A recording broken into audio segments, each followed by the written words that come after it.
Up, here's something we haven't seen in a bit. A Discord horror story, what joy. I see, we'll handle out-of-character stuff in here then. Oh, and how clean are Bianca's face and hands, and how nice does she smell? Is there grime underneath her fingernails? If you have painted nails or something similar, it's gonna get bemused at minimum. People at this time period weren't all filthy, even the peasantry. They washed off regularly. They just tended to not take nearly as many baths as the middle class and the gentry. Okay, this is kind of weird for me. Can you calm down with asking for descriptions for a second? You're making me a little uncomfortable. Okay, but I do need an idea of what my character sees to play him. It's crucial to play the game. Okay, fine. But I will tell you if I feel uncomfortable, okay? Well, I don't want you to feel uncomfortable about me getting clarification about things my character is perceiving in the future. So let me start by saying that Lenny is an imperial sailor and I am not. He's not necessarily a pleasant man to begin with. He's cynical and jaded. Okay, fine. I was just telling you I was a little uncomfortable. I really like how in this conversation the guy tried to backpedal, like, oh, I'm just asking for character description, yet his opening was, it's crucial to my roleplay that I know how you smell. Yeah, no, this isn't it.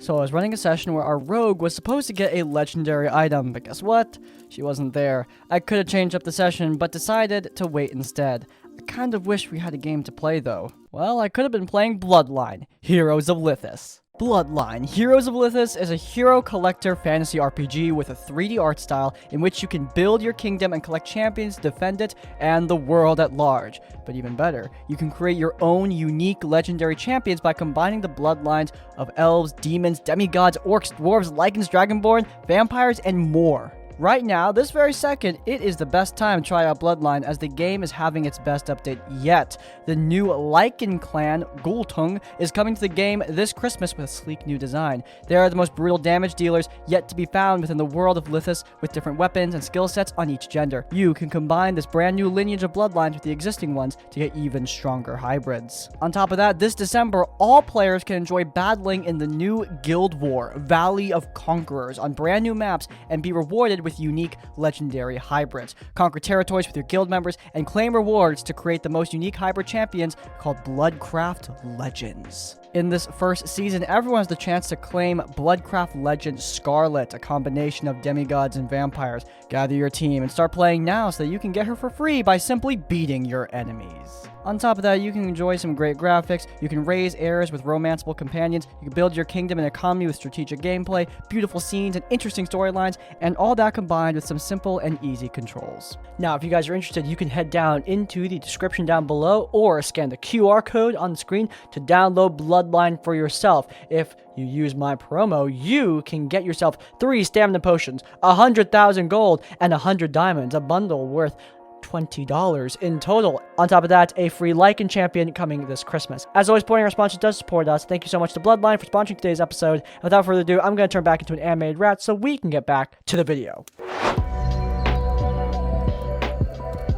A few months ago, I started running a campaign for a group of pre-established online friends. We first had session zeros, as you do, to talk about a lot of different things regarding the game, but mostly expectations. I explained mine and how I tend to run games, and most players said they weren't really strict about what they expected and were content letting me do things the way I wanted, with the exception of one. See, I'm more of a sandbox game or character-driven plot kind of GM, whereas one of the players actually liked to just hang out in taverns until a mysterious old man pointed them to the nearest dungeon. Nothing wrong with playing like that, but I'm really not a fan of running those sort of games outside of one-shots, and we were discussing a full campaign. Usually, it would be enough for me to say, sorry, I can't run the kind of game you want, and bail out. But after explaining my views, that one player said that they could adapt and sounded really committed to making it work, while the other players seemed very accommodating, so I figured I ought to give it at least a try, and the campaign started.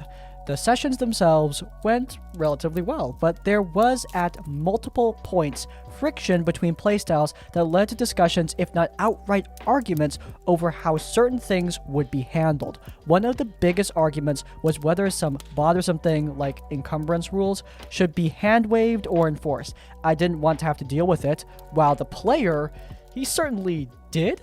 In the end, we managed to talk things through. Wait, the player wanted encumbrance? Alright, we're going to be using variant encumbrance. That's a first.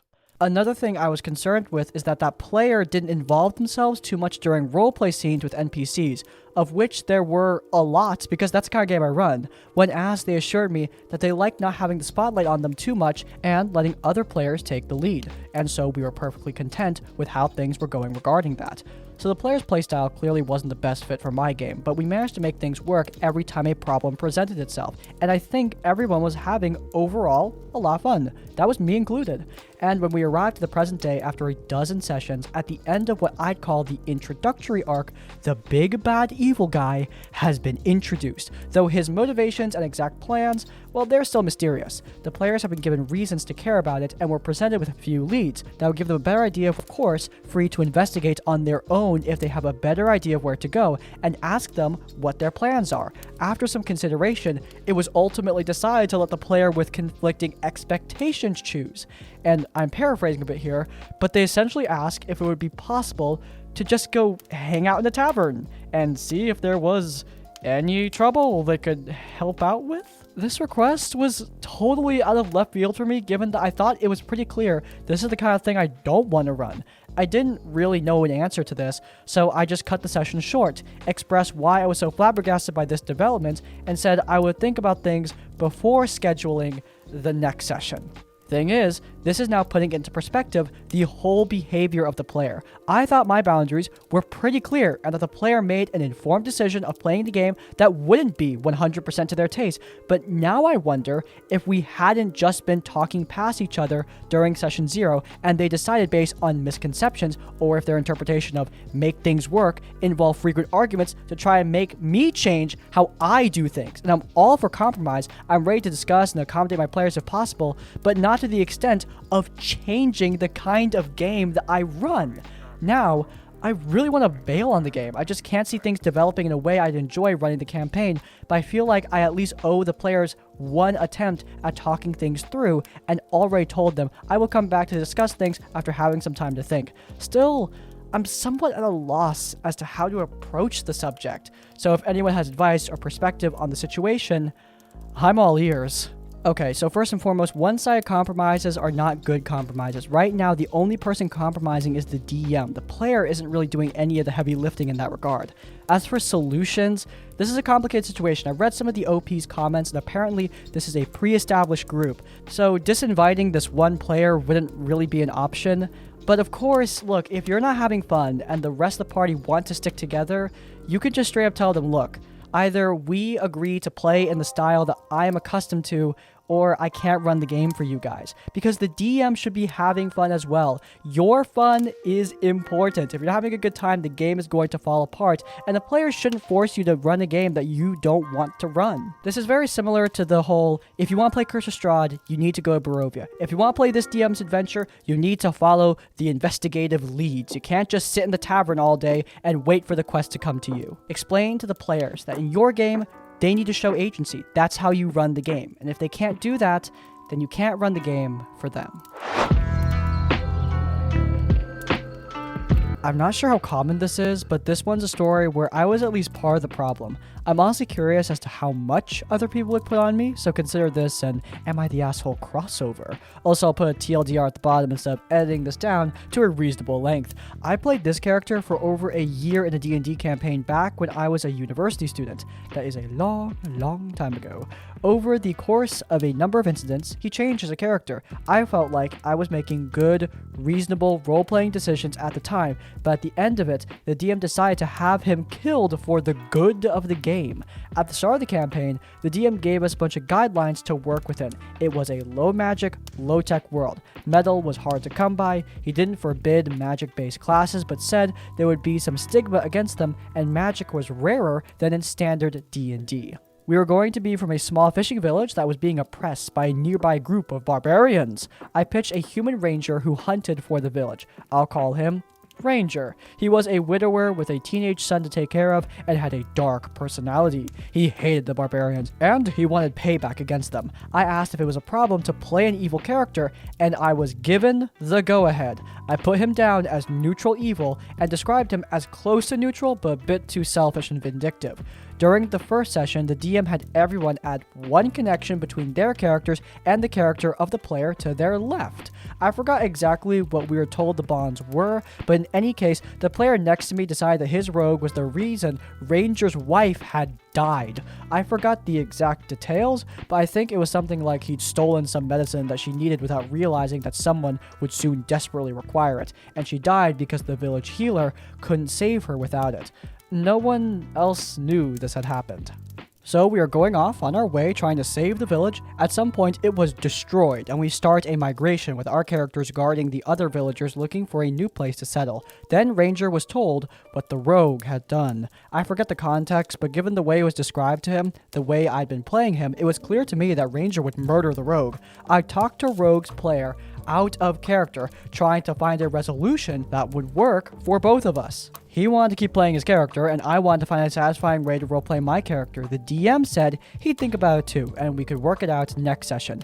Next week, the game opened up with my character having a vision. The god of hatred appeared to him in dreams and asked for his service. He would grant Ranger power, but in exchange, he must swear not to kill the person he hated most. This totally worked for me. My character got a nifty artifact and a follower, and we had some fun role-playing the antipathy between him and the rogue. Ranger naturally became more evil, given that he was now a sworn servant of the god of hatred. Fast forward some time, we have a random encounter with a werepanther and my character fails to save. Our DM was excited to try out some lycanthropy rules from Dragon Magazine, or maybe from Dungeon. Anyway, point is, we had an argument there because the rules made my character unplayable, but we worked out some modifications and I rolled with it. One possibility for me at that point was having my character become an NPC villain and rolling up another one for myself, but I think the DM wanted one of us to use these lycanthropy rules. The key thing here is that my character now had to occasionally eat a human, or he would take permanent wisdom damage. Also, he would at various times transform into a werepanther without control over his actions and rampage. I asked about possibly eating non-human player races, but rules as written lycanthropes only escaped wisdom damage by eating specifically humans, no matter what their own base race was. So now my character was a cannibal. I decided that he would make a hard distinction between the people he was protecting, aka the villagers, and other humans, and only prey on them. Rogue had been an outsider too, stranded in the village via shipwreck, which influenced this. Ranger started treating people from other groups worse, and in general, became more evil. There is one more incident that stands out to me. Honestly, this is the place I feel like I was most out of line, but it was my first time gaming with the other player involved, and we're still gaming together years later. Apparently he was cool with it, though I don't think I would be now. Anyway, a new player and character were introduced to the group. Elf was some sort of homebrew elf subtype that had light powers, and he was working for our current enemy and was introduced as an antagonist. I don't know what exactly the DM was thinking here, but the Shadow Aligned party captured Elf after the second time he messed with our plans. Here again, I couldn't figure out a way to roleplay Ranger consistently without killing another player character, let alone having him join the party. Ranger tied Elf to a tree and tortured him, while I talked to the other player out of character trying to find a solution. I proposed that his character swear obedience to mine, and then I'd just not give him orders, and really just expect Elf to obey Ranger. That's what we went with. A while later, the DM started a session with a long description of my character getting kidnapped. There was a trial, and the other player characters tried to influence things, but there was an angry mob that, together with the guards, we were unable to overcome. My character was executed for lycanthropy. I talked to the DM about it afterwards, and he said my character was too disruptive to the campaign. I remember being surprised at the time. I don't remember an incident which had happened recently before that session where my character was a problem, but I may have missed something. I felt at the time the DM might have been frustrated over my character constricting possible story developments for the party. There was also his general behavior, since he had to murder and eat NPCs occasionally, but that's not something I would normally have a player character do, but it's an element I felt the DM had forced on my character. I think it's also possible that another player complained and the DM didn't want to reveal that. Pure speculation though, as I can't remember an incident that would trigger that, and it didn't occur to me as a possibility at the time. I kept playing with a new character and the campaign ended with the DM had a child with his fiance, so it ended about as well as a story like this can.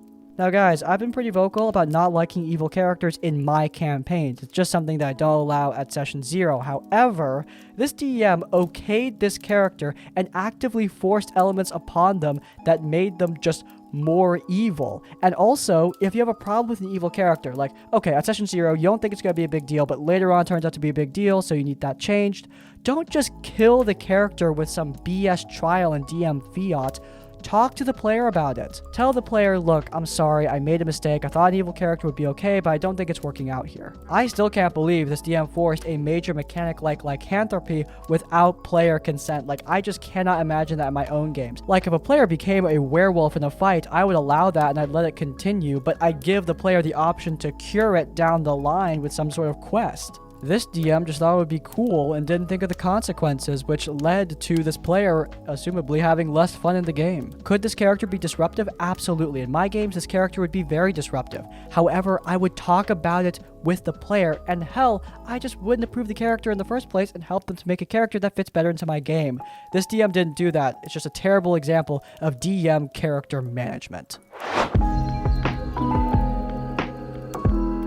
Alright, brief backstory. Me and my virtual D&D group were finally able to get together for an in-person game after 2 years of certain things we all know. In addition to the regular group consisting of myself and 3 others, we were joined by one player sister and our old friend from high school. It sadly will be relevant. Of the 6 of us playing, 4, including me, are some form of LGBTQ. High school friend, HSF, is not among those 4. Right off the bat, high school friend is giving off some red flags. During character creation for the one-shot, the way I handled stats was I rolled the 4d6 6 times to generate 6 numbers, and the whole group used that as their array for stats. High school friend ignored these rules and just used standard array. When it pointed out these character stats were the wrong numbers, he just laughed and I laughed too. Technically, it meant his stats were lower, so it wasn't like I could call him a cheater. By game time, he never fixed it, so I just rolled with it. Ignoring character rules is a pretty obvious flag, but I didn't want to make any accusations against a friend, and it wasn't that bad, I figured. During the campaign, another red flag pops up. One of the scenarios I had for the one-shot was a Sphinx with riddles, but instead of riddles, I basically had the Sphinx play Family Feud with them. I used the music, I did a Steve Harvey impression, and everything else I could think of to make it as over the top and cheesy as possible. I know this is not everyone's cup of tea, and if you're someone who would hate this, that's valid. People want different things, different levels of seriousness to their D&D, but I hope if you do hate this idea for being too silly, you at least react better than high school friend. He got so mad, and out of character, spent minutes ranting about how he hates Family Feud and Steve Harvey. When the party failed to solve the riddles, aka get the 200 points, Sphinx Harvey attacked. HSF, he was so happy to go kill him, and made such a big deal about it that it adamantly made me feel bad as a DM, as if I failed my party. I cut the Sphinx's health down just to make it an easier fight, so it would be over. Red flag of the story, number 2. The worst part, and the reason I consider this a true horror story, was close to the end of the one-shot. We as a group had a slight out-of-character conversation where work came up. High school friend begins talking about his boss and how often he uses slurs, and high school friend doesn't censor like anything of them. He's a white, straight dude, dropping N-words and F-words, the one that rhymes with maggot, not the other one. I know he was quoting someone else, but you don't have to use the words directly. But it got worse when he stopped quoting and started calling his boss these things, after talking about how it is ridiculous that his white and straight boss was using these slurs. I was really uncomfortable, the other players were really uncomfortable, and as the DM, I should have stopped it right then and there and put my foot down, and I didn't, so we end the one-shot, and it's clear the mood is ruined for the night. I feel bad because I still play with this group, sans high school friend, as the current ongoing campaign DM, but I know I messed up here, but I wanted to share my story of the time I had a horror and was a contributing factor as DM. I also apologize this took longer than I thought it would. I know most people hate long posts. Anyway, TLDR, player ignores rules of character creation, moans about disliking a specific puzzle gimmick, and drops offensive slurs. I as DM don't step in and stop it when I should, and the whole table suffers as a result. Luckily, the DM kicked him after those slurs, at least I assume, so that's the right move. That sort of behavior is not okay, and like the DM said, that sort of conversation in general is not just rude, but it also ruins the vibe of the game, and you're not going to be able to play properly with someone in the group like that. At least here we see a DM who's willing to accept responsibility. Look, I don't think DMs are the sole proprietors of the issue, but a DM who can't stand up to a problem player is going to cause issues in the group. At the end of the day, unfortunately, DMs take a leadership position when they sit in that chair, and they need to be prepared to handle situations when they happen at the table, because sometimes that thing is just going to occur, whether you want it or not. It's kind of why I started this channel. A lot of DMs aren't ready for that sort of thing, and I hope you guys could learn a little bit from this situation. When the problem is this bad, get rid of it quick. Full disclosure, I'm into BDSM. Specifically, I'm a dom. A female player I hadn't met, who I will call Wizard for fairly obvious reasons, is apparently a sub. We did not know this about each other, but the DM was a mutual friend of ours and was aware of this fact about both of us. This will come up later. Also, we use a lot of homebrew content. One noteworthy piece of homebrew was coup de grace rules similar to those of 3.5, but with a constitution save. Another was that if your character dies, you're kicked from the campaign, and this is gonna come up too. The DM and I had been friends in high school for a while. It was back in summer of 2017, and I was 16 years old. I was of the opinion that the summer was going to be a drag because I didn't have much to do, so DM suggested I joined the party. I agreed because I didn't want to get super bored. If you read and wonder why there's so much edgy stuff, that's because it's usually how we enjoyed ourselves. We were all teenagers, and the dark stuff, well, it was fun. We had weekly sessions, but only 3 ever happened. All of these sessions were in person. When I entered the party, the comps were this. Me as the samurai fighter, GWM, bonkers damage, former town guard. Wizard, 15-year-old female player, abjuration wizard, kinda acted like a tank actually. Rogue, a 14-year-old male player, swashbuckler rogue. Played sneaking by shouting, "You don't see me!" at enemies while doing an intimidation check. Weirdly fun to play with, even if a little immersion breaking. Druid, 17-year-old male player, star druid, mostly like a blaster build. We ended up having an excellent first session. It went off without a hitch. We killed 2 bosses, we reached level 3, and we wound up eating a goblin's cooked entrails. The rogue should probably have just played a bard because he tried to sleep around to 50-50 success, and it was hilarious whenever he failed. I was particularly enjoying spending time with the wizard. She and I had excellent synergy, both in our playstyles and in our abilities. I was loving the campaign, and I told that to the DM at the end of the session. He asked me what I thought of Wizard, and I said, I don't know, I respected her. "She's a cutie, huh?" he asked me. I was kind of confused by this question, but I said, yes? Looking back, I should have seen this as a red flag. In our next session, we had a lot of fun again and reached level 5, but there was something that happened several times. The wizard got put in 3 positions in 3 separate combats. In the first, she got restrained by vines used by an enemy druid. In the second, she was chained up. In the third, she was grappled, bitten, and open hand choked by like an enemy wrestler type. She appeared visibly uncomfortable with this. I was uncomfortable with it too.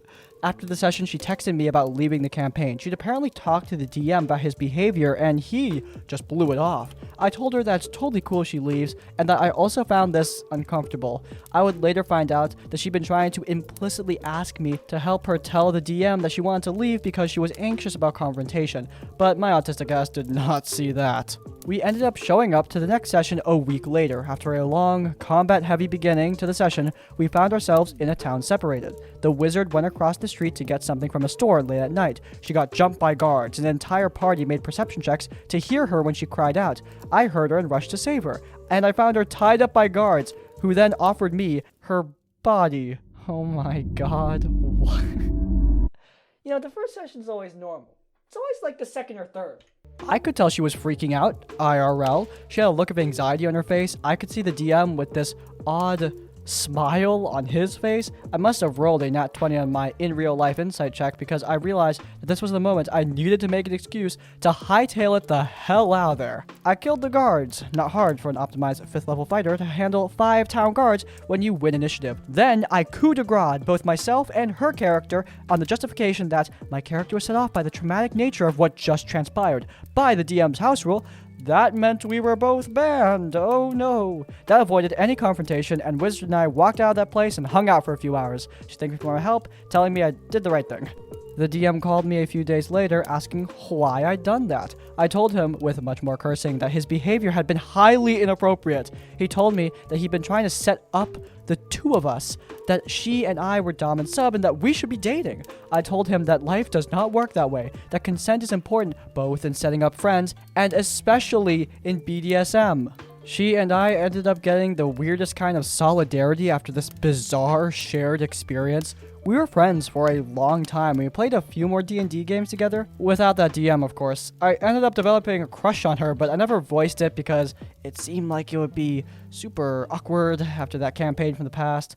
Guys, if you want to set friends up, here's a tip. Consent is as important in romance as it is in sex. Always keep that in mind. Pleasantly surprised that the whole kicked on death rule was actually used in a positive way. Certainly not something I would have seen coming. Honestly, I always say you need to handle things out of game, you need to do your best to just stand up and say no and walk away, but sometimes more subtle ways of doing it like this, well, they're just going to work better for people. Clearly, there was a little bit of anxiety at play here, maybe on the part of both players in this situation, and they just wanted to get the hell out without confrontation, and this looks like a decent way to do that. Is this something you can use in your own confrontations? Probably not, because most confrontations aren't going to have a neat rule like this to get you out of it easy. Most of the time, you're going to need to handle that confrontation, and it's going to suck, but you need to do it, because DMs like this, they are unacceptable. Using D&D as matchmaking, not cool. Do not do that. It doesn't work out. I had a whole rant about how I also didn't understand setting up friends in general, but I'm starting to realize that there are probably other factors that lead to me not understanding how that works or why people do that. But anyway, look, moving on. It's definitely a bad idea here. Let's just say that. And that is going to be today's episode of RPG Horror Stories. If you guys enjoyed it, then please do leave a like. If you guys want to see more of my content, then you can check out my Tabletop Tavern Tip series, where I give advice to both DMs and players, old and new. And while you're there in the cards, subscribe to Crispy's Tavern to get more of our content as it comes out. And finally, if you want to leave your own stories or thoughts, go down to the comments down below. If you can't think of a comment, leave the comment instant kick to let me know you made it to the end of the video. Next, like, comment, subscribe. I hope you guys have happy holidays and a happy new year. Until next time, farewell.